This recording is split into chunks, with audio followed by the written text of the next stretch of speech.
GREM presenta un espacio dedicado a nuestros orígenes. Bienvenidos a una hora para la reflexión de los acontecimientos que forjaron nuestra existencia. Diálogos con la historia, un espacio dedicado a nuestros orígenes. Encuentros con nuestro pasado. Diálogos con la historia.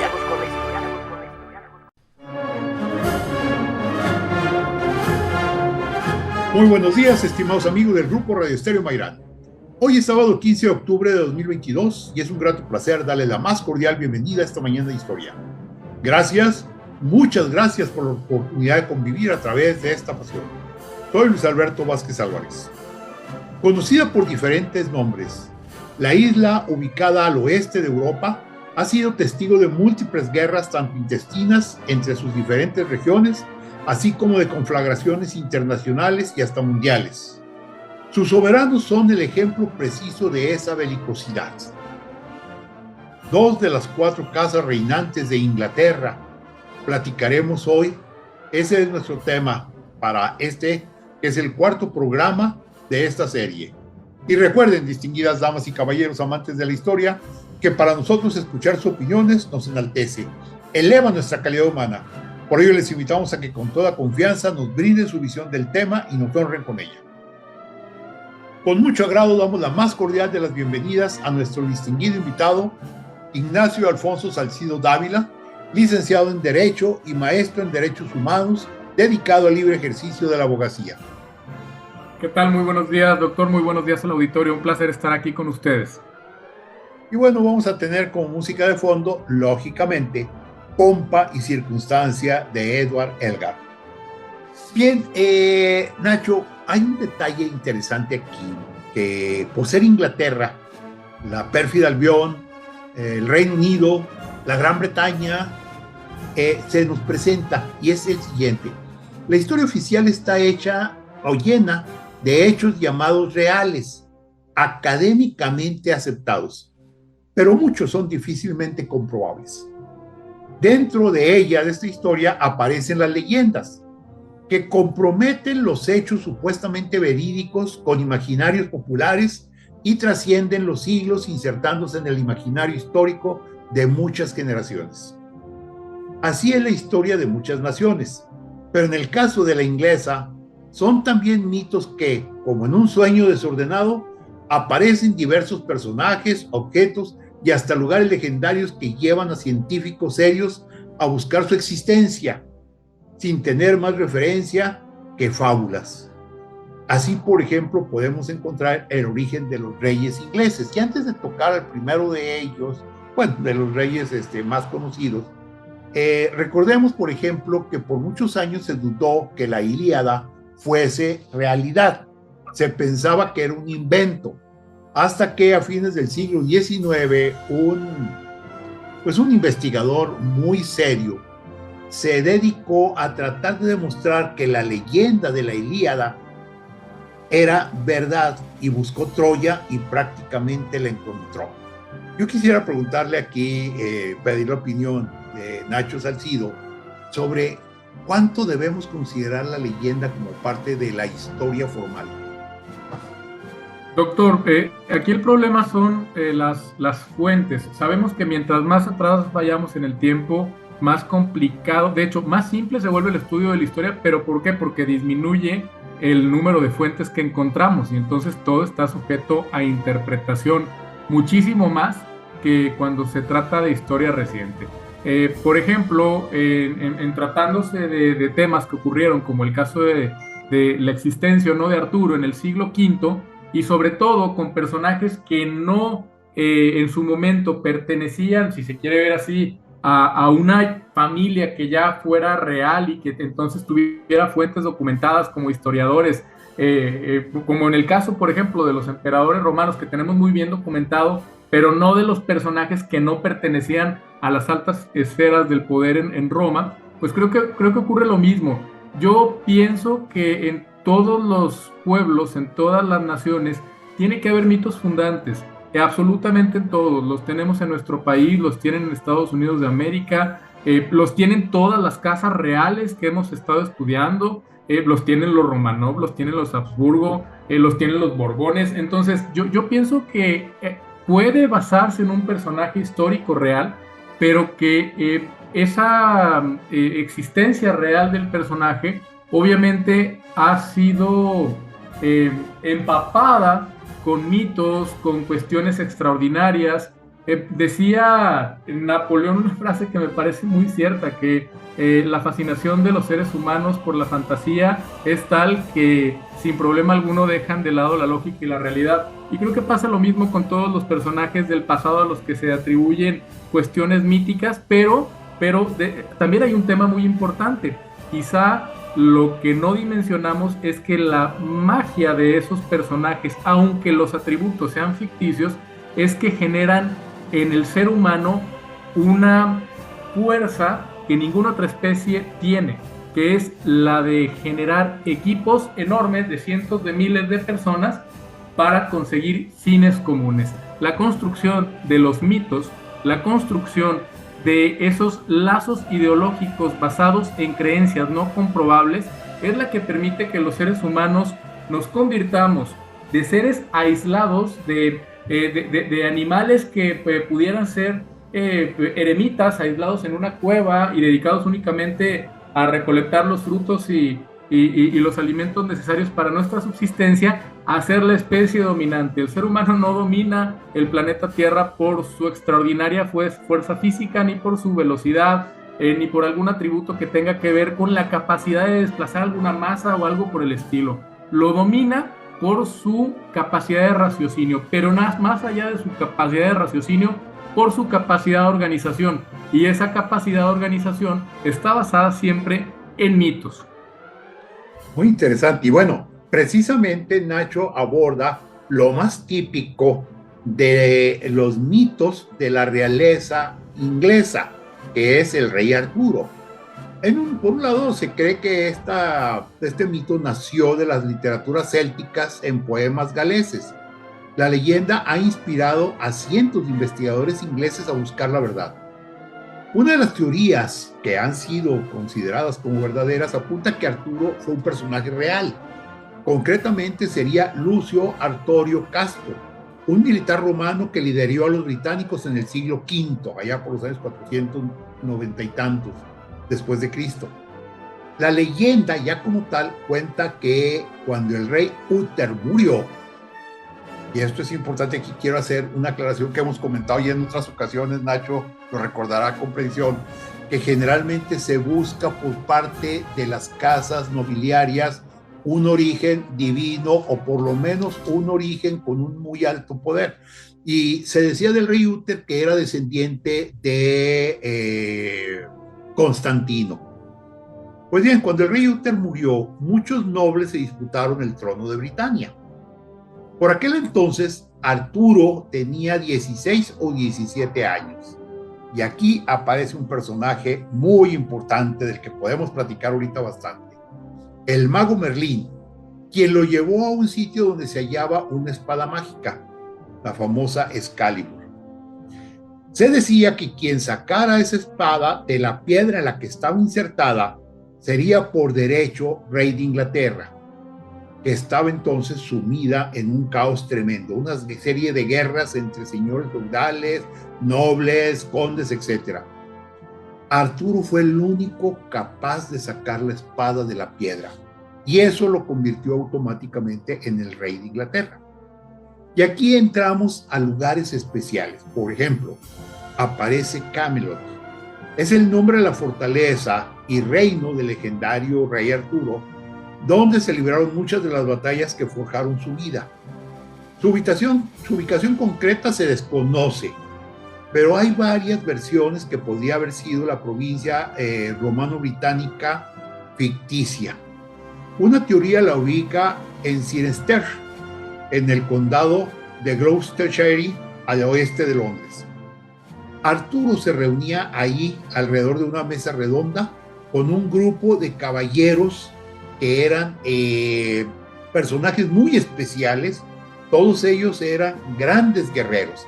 Y aquí yo le preguntaría nuevamente a Nacho, ¿por qué no ha sido tan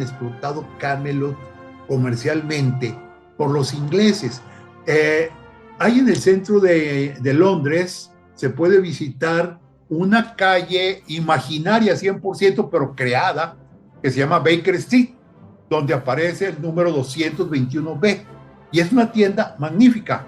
¿De quién? Pues de Sherlock Holmes, lógicamente, porque es la dirección que Arthur Conan Doyle establece del detective ficticio que él crea.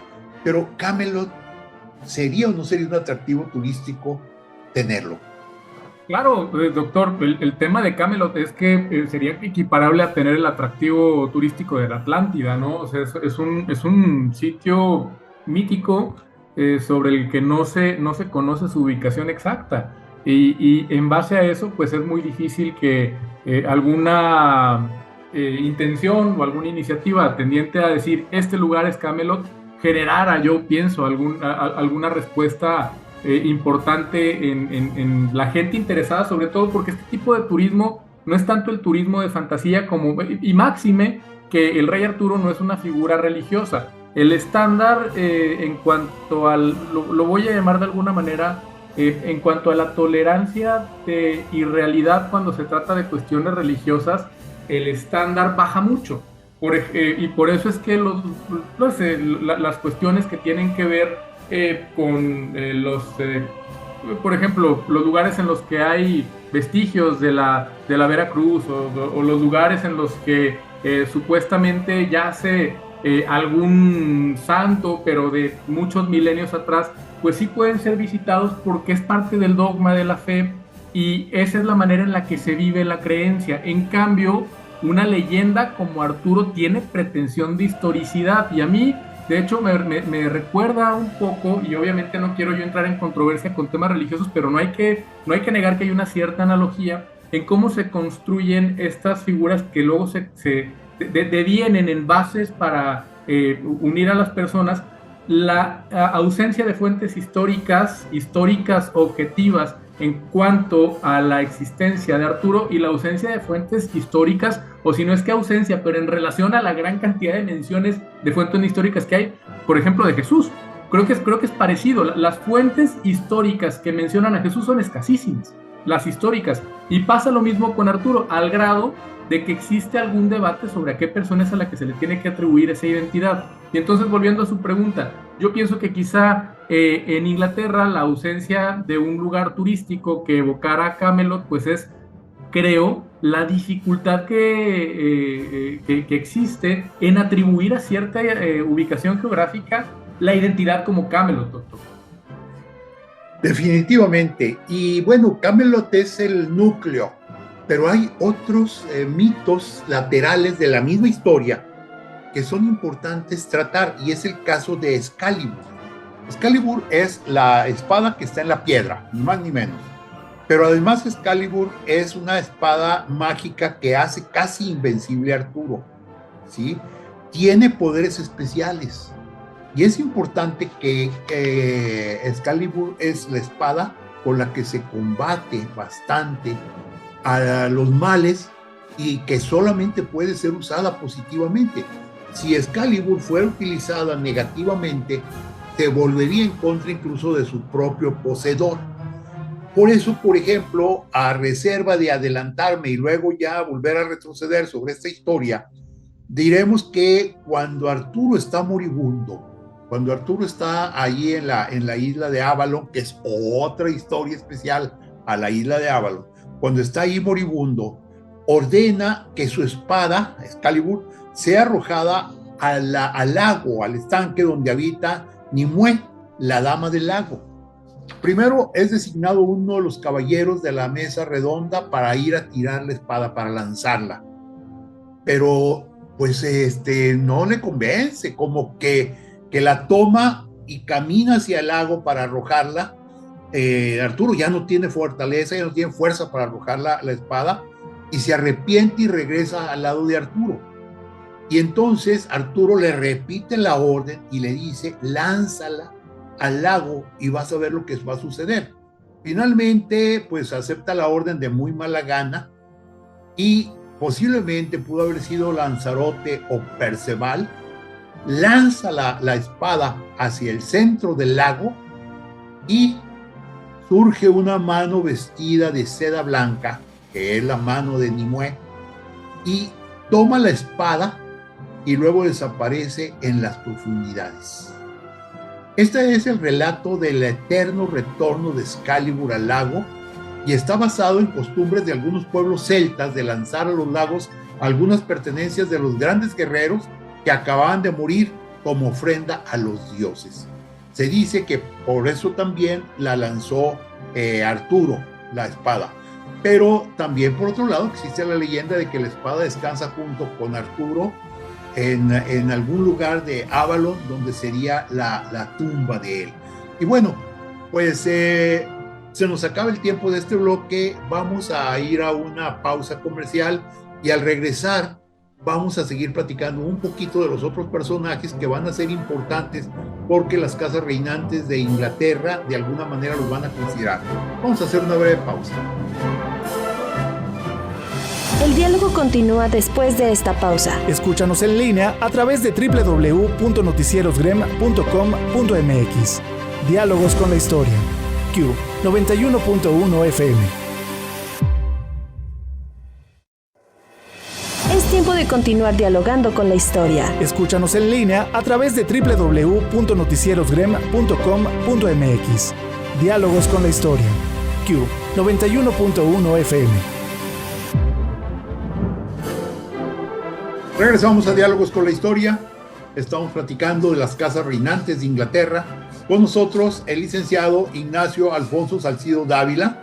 Es licenciado maestro en Derechos Humanos, dedicado al libre ejercicio de la abogacía. Y nuestro tema de hoy tiene mucho que ver con el origen de las casas de reinantes de Inglaterra. Estábamos platicando de Arturo y decíamos que hay otros personajes, porque yo comentaba que esta parte de la historia, leyenda de Inglaterra es como un sueño un poco difícil, donde hay muchos personajes, hay muchos objetos y a veces como que se combinan. Ese personaje, otro que ya habíamos mencionado brevemente, es Merlín, un mago coterráneo y contemporáneo de Arturo en el siglo V. Merlín aconsejaba a Arturo y por ello supo reinar sabiamente. Merlín es considerado una figura polifacética. Personifica diferentes arquetipos del mundo mítico celta, como druidas o chamanes y hasta profetas. Es común encontrar en algunas de las leyendas personajes como Merlín, y Merlín ha sido incluso utilizado en caricaturas modernas para atraer a los niños. No sé qué visión tenga en este caso el licenciado Salcido sobre Merlín. Pues está como la leyenda del rey Arturo, como la existencia de Lancelot, de Ginebra, pues repleta de misterios, ¿no? Y todo lo que conocemos de él se basa en obras literarias que como valor histórico como tal no tienen mucho valor histórico. Se supone que fue engendrado por un demonio, un espíritu corrupto que se unió ilícitamente con una monja, y en algunas de las obras la madre de Merlín no es una monja, sino la hija célibe de un rey menor de Gales del Sur, aunque también se menciona a una bruja del bosque. Estos elementos, como podemos ver, ya son muy propios de las tradiciones célticas, de las leyendas que se daban en aquellos territorios, las brujas, el bosque, y luego lo encarnan con las cuestiones ya caballerescas al vincularlo a la leyenda artúrica, doctor. Pero realmente el personaje de Merlín como tal, pues es central en la leyenda del rey Arturo, pero como personaje histórico es de muy dudoso rastreo. Definitivamente. Dentro de los otros aspectos, bueno, hoy nos vas a mencionar una cosa que resulta difícil de entender.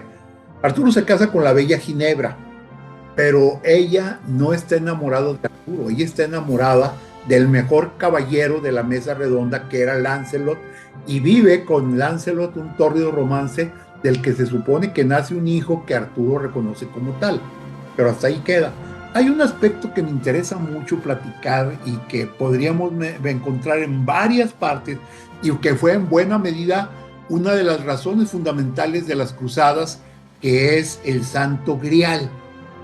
el cual, de acuerdo con la leyenda, y esto es importante para los temas que vamos a estar tratando de las casas reales de Inglaterra, Arturo debía custodiarlo, pero sabemos perfectamente que el Tesoro Real de Inglaterra posee joyas maravillosas, y se supone que en algunos de ellos está contenido el Santo Grial. Recordemos que se supone que es la copa donde bebió, hay dos versiones, una es la copa donde bebió Cristo la última cena, la otra es donde su tío José de Arimatea recogió la sangre de Cristo cuando estaba crucificado y la guardó. El Santo Grial ha sido un tema muy rebuscado en la historia de la humanidad y particularmente de las casas reinantes de Europa, porque incluso se atreven a decir que lo poseen. Inglaterra dice que lo posee, pero Italia también dice que lo posee. No sé, Nacho, ¿qué hay de esto? Claro, bueno, como muchas de las reliquias del cristianismo, es parte, y a mí me resulta muy interesante como análisis cultural de cómo se van forjando las uniones. De hecho, se llama sincretismo esta parte, en el que la mitología de un lugar, por ejemplo, de Britania, se une con los dogmas cristianos. ¿Sí? ¿Por qué? Porque vinculan la leyenda de Arturo con el dogma cristiano del Santo Grial al establecer que claro, el cristianismo como tal no dota al Santo Grial de alguna propiedad. En los textos bíblicos no tengo yo entendido que se le dote de alguna propiedad. ¿Por qué? Porque todo lo que tiene que ver con el dogma cristiano procede de Dios y de la Santa Trinidad y propiamente pues de la deidad, no tanto de los objetos, pero es la manera en la que los seres terrenales enlazamos de alguna manera nos hacemos parte de estos dogmas, y eso se ha materializado en estos sincretismos. El Grial, como usted lo comenta, pues es parte central de la leyenda del rey Arturo, y allí precisamente se combina la tradición cristiana con antiguos mitos celtas referidos a un caldero de vino. La palabra grial, pronunciada en francés antiguo Graal, que es de donde proviene, parece ser una adaptación del término gradalis, que implica la idea de un plato, escudilla o bandeja con viandas. Entonces de allí proviene la palabra, pero como usted comenta, doctor, pues al Santo Grial se le han dado muchísimas propiedades.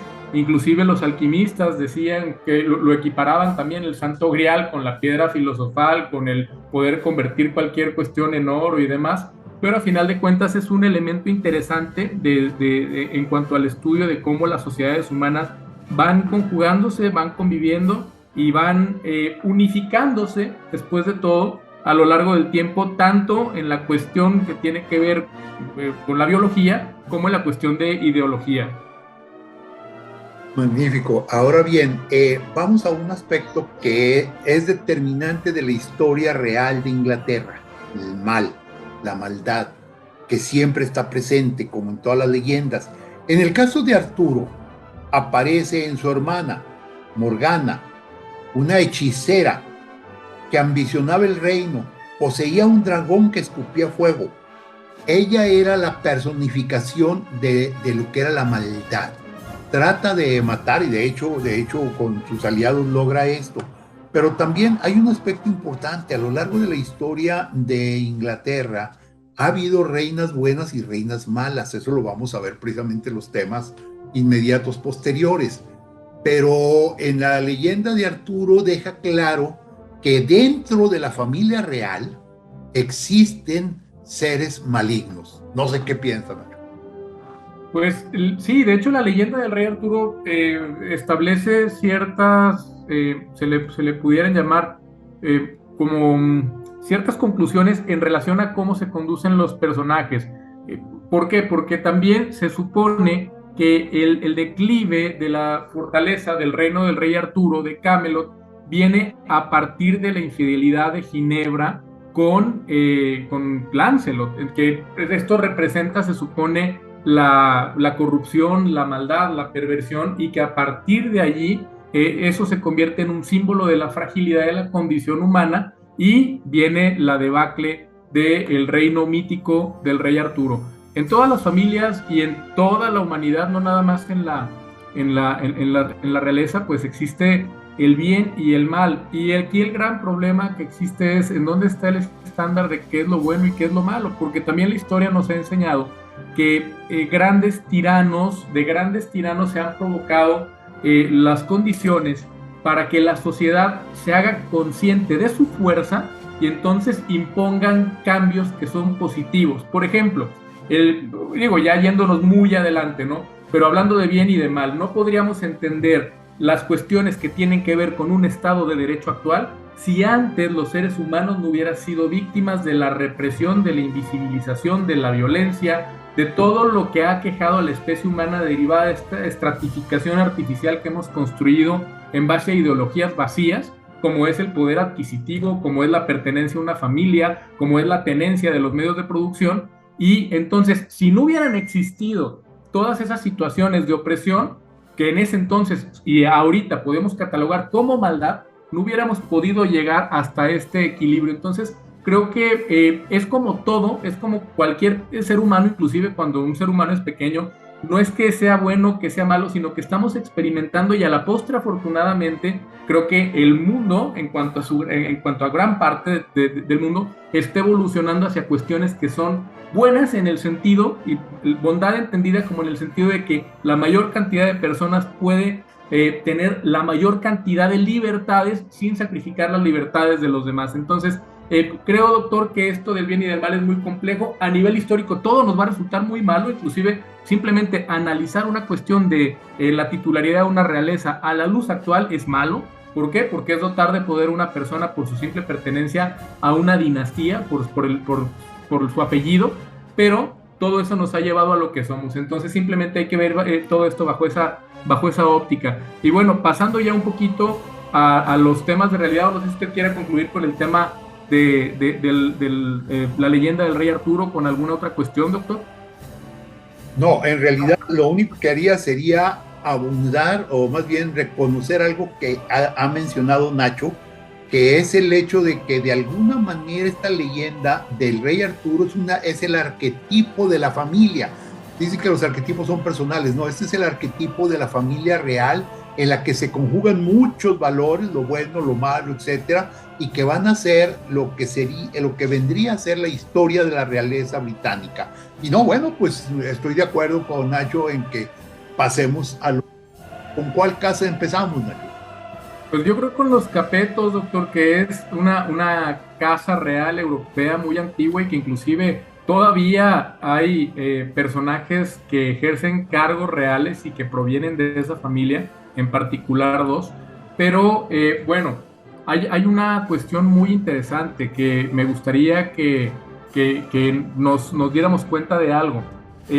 Actualmente, y lo podemos decir de esta manera, tanto usted como yo, como Carlos Huerta, que tenía preparado también porque iba a estar presente y tuvo una situación extraordinaria que no le permitió estar, pero todos, según estudios científicos, todos nosotros somos descendientes de Carlomagno.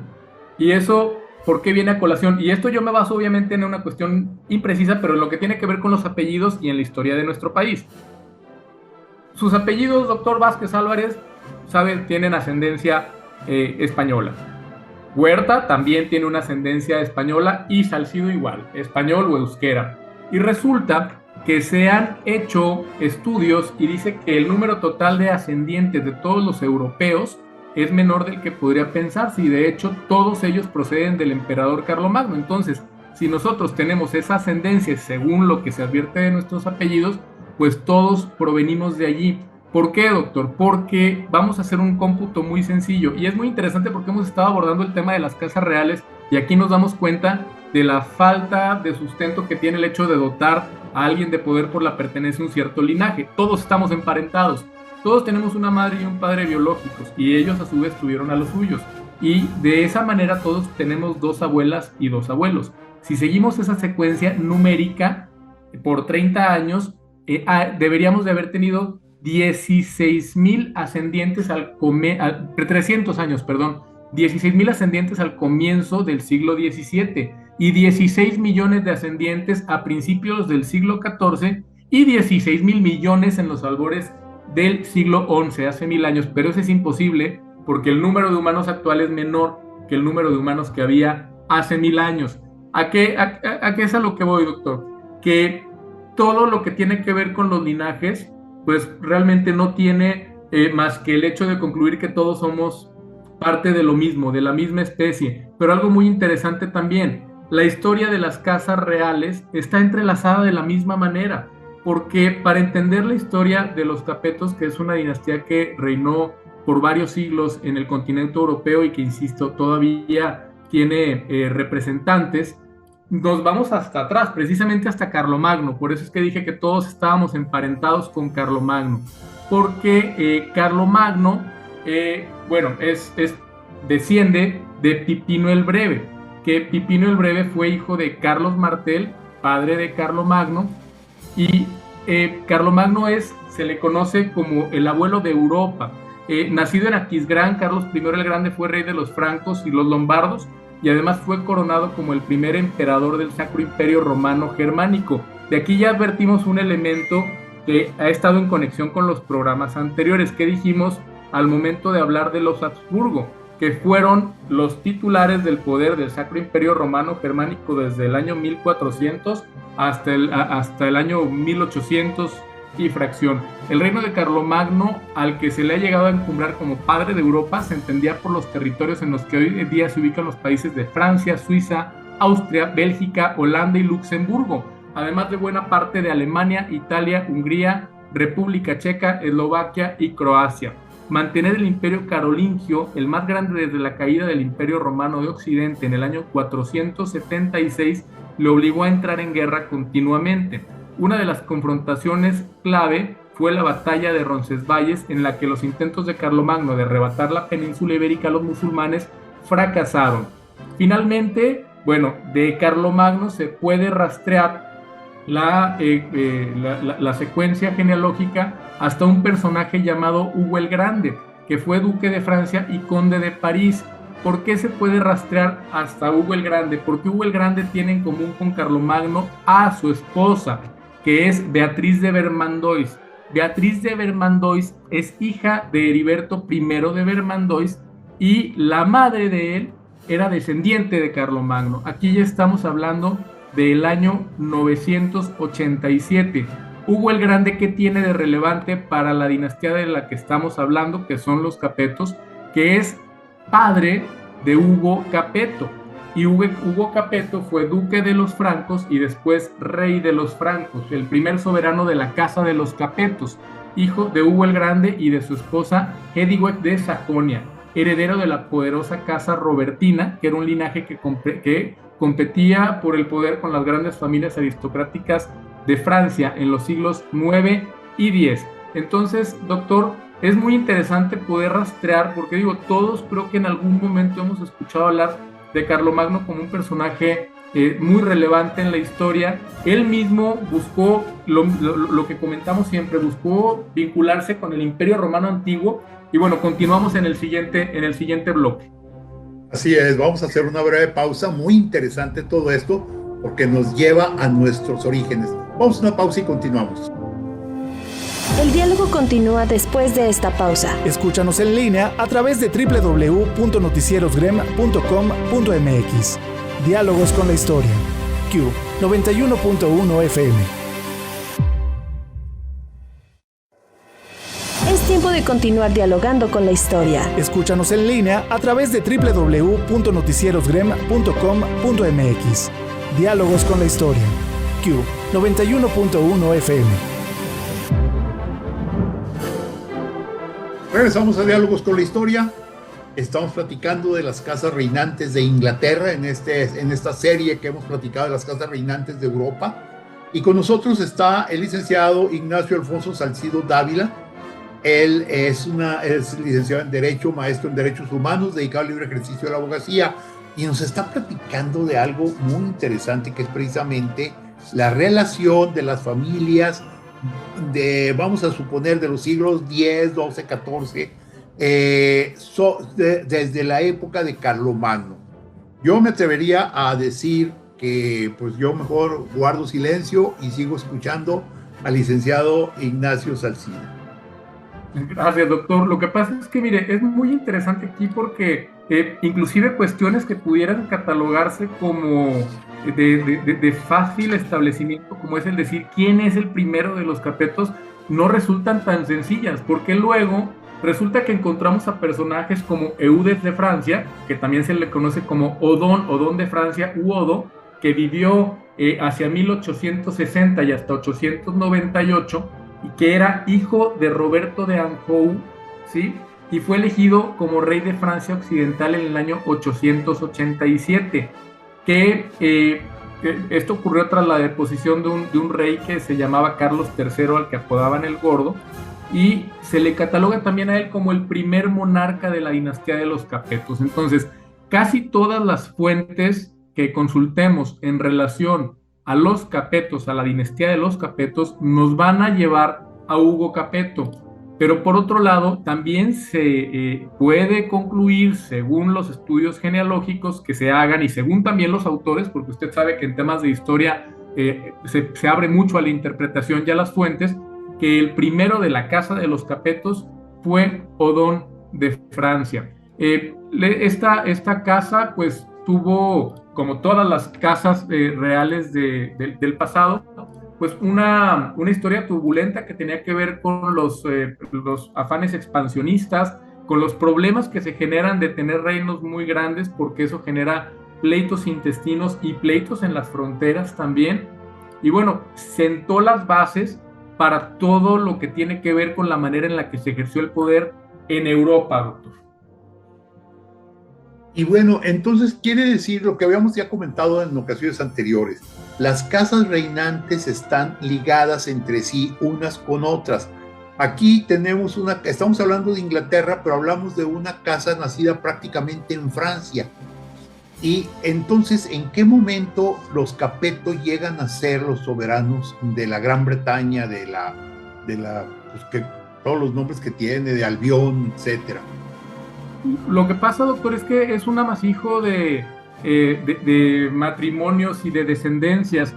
De hecho, todos sabemos, digo, y aquí nos vamos a ir ya, solamente lo pongo a modo de ejemplo. Sabemos que el apellido Windsor es de reciente creación, que realmente si nos remontamos a 2 siglos atrás, no existe una familia real que se apellidara Windsor. ¿Por qué? Pues porque lo vamos a ver más adelante cuando avancemos en la línea temporal hasta llegar a los reyes actuales de Inglaterra, cómo es que pasan de apellidarse de una cierta forma hasta ser la casa real de Windsor. Lo mismo ha ocurrido con la dinastía de los Capetos, inclusive con la dinastía de los Habsburgo, que resultó, y usted lo escuchó y lo habló también en el programa que abordamos, sobre cómo en el pasado los monarcas eran Habsburgo, pero no necesariamente empleaban ese apellido como estandarte de su casa real.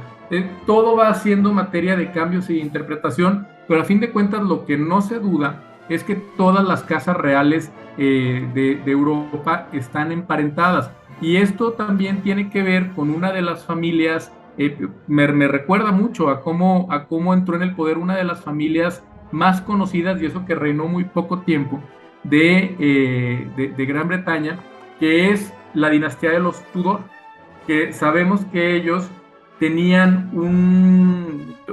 fueron los principales protagonistas de uno de los periodos que se pudiera catalogar como más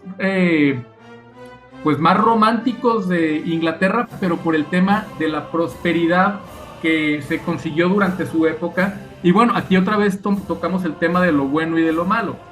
Gran parte de la prosperidad que se vivió en el periodo Tudor fue por el tráfico de esclavos y por el tema de los robos que se daban en ultramar mediante el ejercicio de la piratería. Pero ¿qué es lo relevante aquí? Que de nuevo, al examinar la genealogía de los Tudor, nos encontramos con que ellos tienen que su matriarca es una mujer que se apellida Beaufort, Y esa mujer no pertenecía propiamente, o ese apellido no pertenecía a una casa real, sino que fue generado porque un hijo de un rey, que es Juan de Gante, que era hijo del rey Eduardo III, duque de Lancaster, tuvo hijos fuera del matrimonio, pero solamente un hijo reconocido con derecho al trono. Y entonces, para que su hijo reconocido con derecho al trono, que lo tuvo con Constanza de Castilla, ¿sí? No tuviera algún problema en cuestión de disputarlo con estos hijos no reconocidos, o que también tuviera cierto apoyo, lo que buscó fue que los hijos que tuvo fuera del matrimonio con una amante llamada Catherine Swinsford, con la que estuvo vinculado durante la década de 1370 y que tuvo 4 hijos, se les diera un reconocimiento que les permitiera acceder inclusive a los cargos reales. Y aquí entra una cierta polémica, porque Juan de Gante se dirigió al Papa y al Parlamento inglés para lograr que los 4 hijos que tuvo con Catherine Swinsford fueran legitimados, y le dieron el reconocimiento papal. Y ese reconocimiento papal concedía a los hijos la condición de descendientes de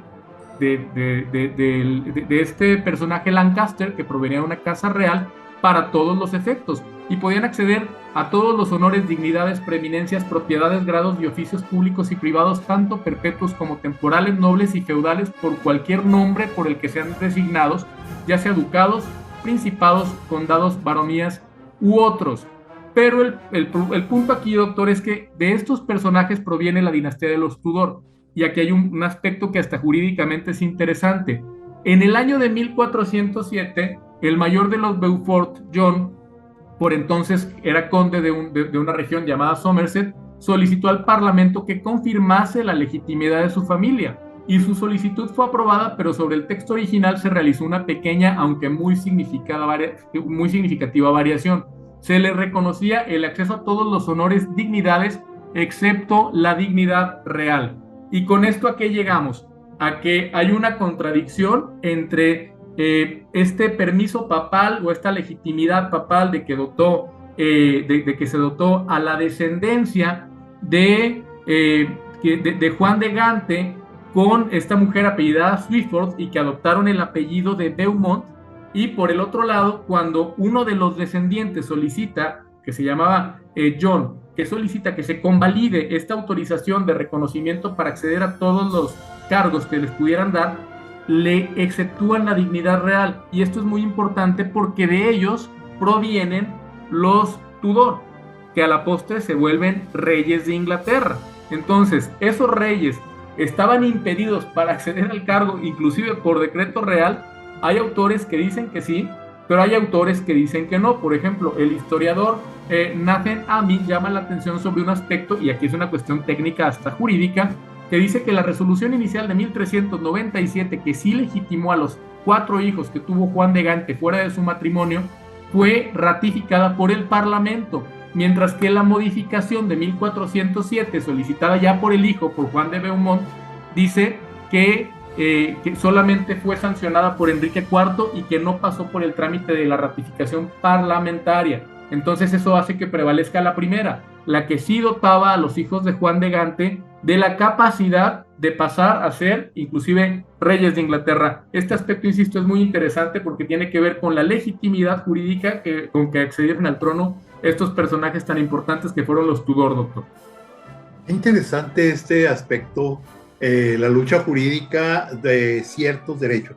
Es importante también destacar que eso puede llegar a explicarnos en un momento dado por qué los Tudor estuvieron otorgando títulos nobiliarios a, como decía hace un momento precisamente Nacho Salcido, gente que no tenía una gran valía. No se nos olvide que a un pirata se le dio el grado de Sir Francis Drake.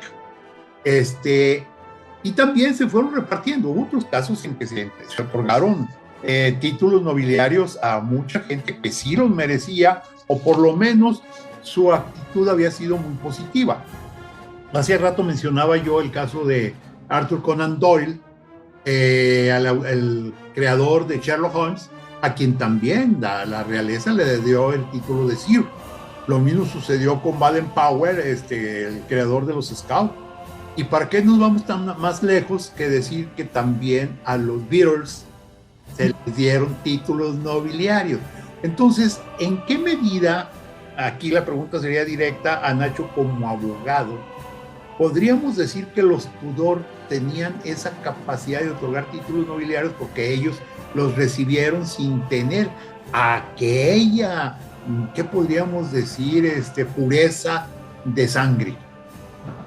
Bueno, lo que pasa es que pureza de sangre se podría decir que sí la tenían porque provenían de el hermano de un rey de la casa Lancaster, pero el punto es que estaba este impedimento jurídico. Ahora, en cuanto a la legitimidad, lo que pasa es que cuando se trata de cuestiones que tienen que ver con cargos públicos, porque después de todo, ser rey es un cargo público porque se ejerce en un estado, me refiero a público por el hecho de que tiene que ver con el derecho público de la organización de los estados. Si la gente lo reconoce, entonces está legitimado. Así, si la gente lo reconoce, entonces está legitimado. Y un aspecto muy importante es que los Tudor son conocidos pues prácticamente por todos. Yo creo que todos hemos escuchado nombrar de esa dinastía, pero realmente en relación a las otras dinastías que hemos examinado, pues reinaron poco tiempo. Fue de 1485 a 1603, que es lo que se conoce como el periodo Tudor. Son 118 años. Lo que pasa es que son muy conocidos porque en ese periodo está enmarcada la época isabelina y que para algunos historiadores durante esa época, Inglaterra fue económicamente más sana, expansiva y optimista que en cualquier otro momento en 1000 años, que fue una edad de oro que representó el apogeo del Renacimiento inglés y que vio el florecimiento de la poesía, la música y la literatura. Mucho tiene que ver también que uno de los más grandes dramaturgos de la historia, que es William Shakespeare, pues floreció, que el talento de él floreció y se dieron las condiciones para que compusiera las obras que él escribió durante este periodo, doctor. También hubo cuestiones que moralmente levantaron el ánimo del pueblo de Inglaterra, como fue la victoria de la Armada Invencible, porque sabemos que en aquellos años todos estaban en guerra con todos y era prácticamente la constante. Estaba en guerra Inglaterra con España y España tenía una armada que se denominaba la Armada Invencible.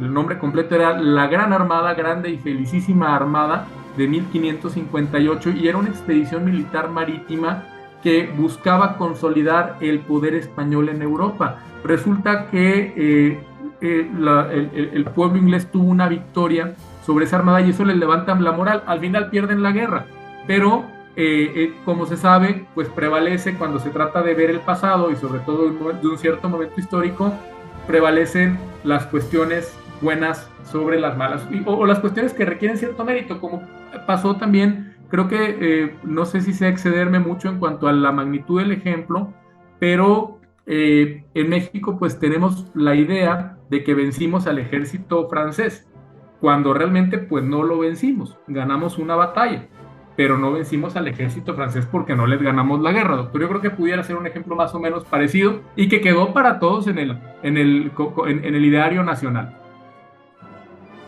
Sí, realmente es muy interesante esta época de los Tudor. Es la época de la reina de los 7 mares, como se llamaba Inglaterra.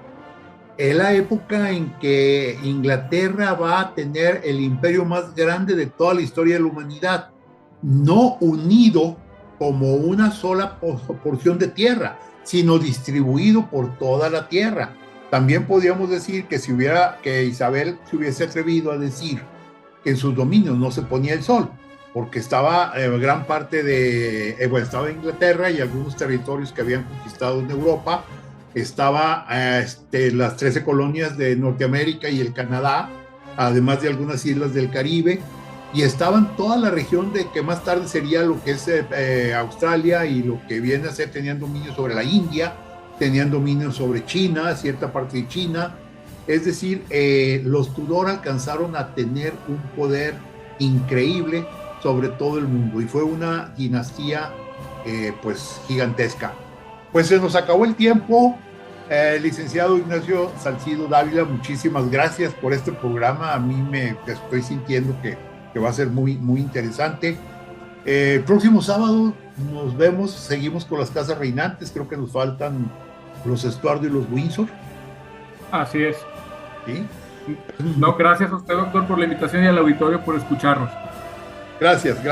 Y bueno, gracias a nuestro amigo Carlos Humberto Huerta Ochoa, que iba a estar con nosotros, pero por causas de fuerza mayor no pudo estar. Esperamos que la próxima vez sí pueda estar con nosotros.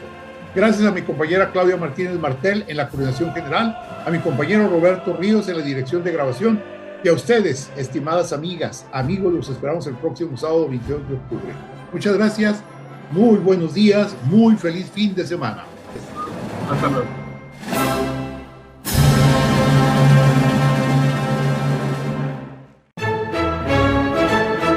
GREN presentó Diálogos con la Historia. La charla concluye por esta semana, pero nuestra raíz es extensa, por lo que te invitamos a debatir el tema en nuestra próxima emisión.